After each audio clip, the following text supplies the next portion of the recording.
Welcome to Charles Travels, the podcast where we explore the most fascinating destinations and stories from around the world. I'm your host, Charles, and I'm thrilled to have you joining me on this journey. Today, we're heading to a small village in Indonesia called Tapobali, located on the southern coast of Lembata Island in East Nusa Tenggara Province. This remote community is home to a group of young entrepreneurs who are on a mission to revolutionize their local food system and adapt to the challenges of climate change.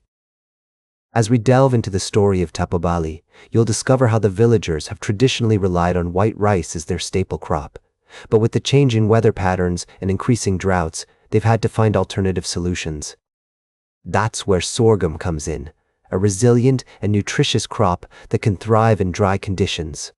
We meet Ambrosia and Hendrikus, two of the founders of Gebetan, a community-based organization that's working to promote sorghum as a sustainable food source. They share with us their struggles and successes as they navigate the complexities of introducing a new crop to their community, from convincing farmers to plant sorghum to developing value-added products like cakes and roasted coffee blended with sorghum. What's remarkable about this story is how it highlights the importance of community-led initiatives in addressing climate change. The people of Tapobali are taking matters into their own hands, using traditional knowledge and innovative approaches to build a more resilient food system. As we explore the world of sorghum in Tapobali, you'll also learn about the broader context of Indonesia's food policy and how it's impacting rural communities like this one.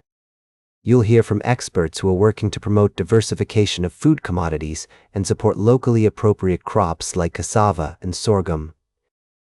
The story of Tapobali is a testament to the power of community-driven change and the potential for traditional crops like sorghum to play a vital role in building a more sustainable food future.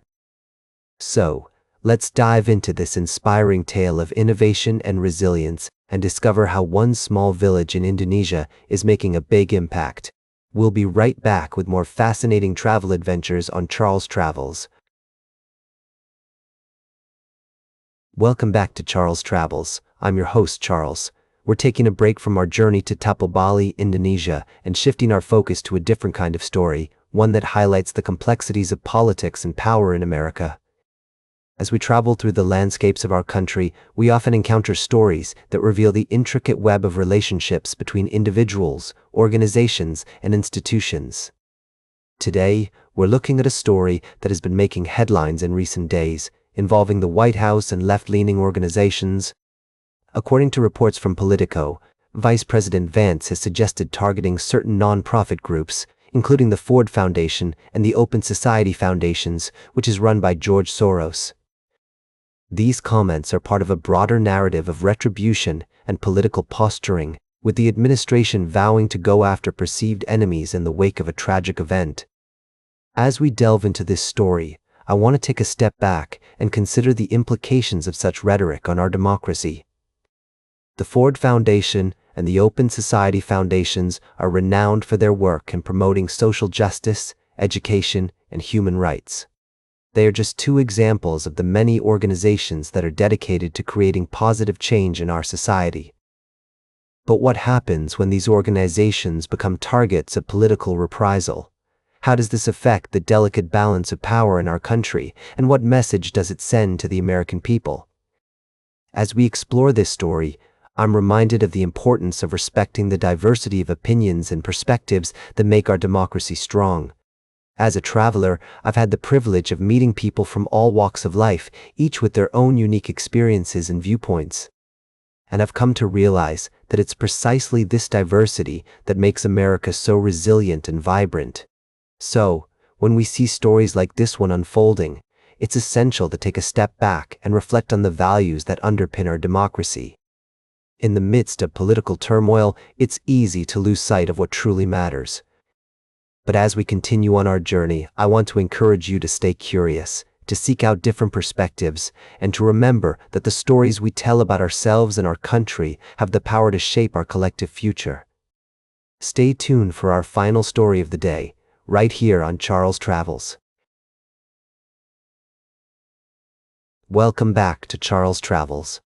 As we near the end of our journey together today, I want to take you to a place where the road meets the horizon and the future beckons.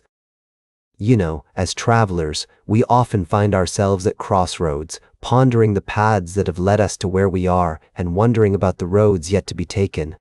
Today, I'd like to share with you a fascinating story that has been making its way through the scientific community.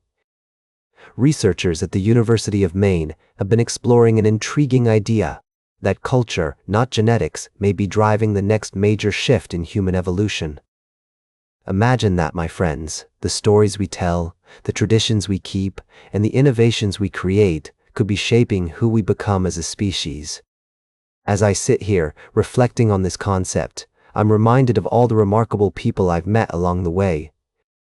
The artisans who still weave their magic with threads of old, the farmers who till the land with hands that have known generations of toil, and the musicians whose melodies carry the memories of ages past.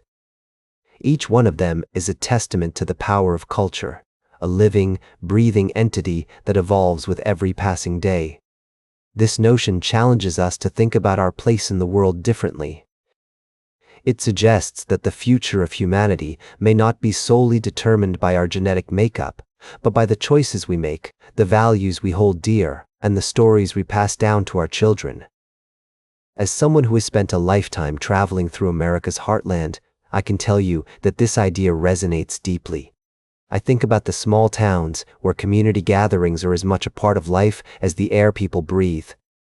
I think about the craftsmanship that still thrives, from woodworking to quilting, each piece telling a story of its own. And I think about the resilience of the human spirit, which time and again has proven capable of adapting, evolving, and flourishing in the face of change. This research reminds us that we are not just passengers on this journey called life, we are active participants, shaping our destiny with every step. As we close this chapter of Charles' Travels for today, I want to leave you with a thought. What story will you tell? How will your life contribute to the evolving tapestry of human culture? That's all for today's Charles' Travels. Remember to like, share, and subscribe. And until next time, keep on traveling. May your path be lit with curiosity, filled with wonder, and guided by the wisdom that comes from embracing our shared humanity.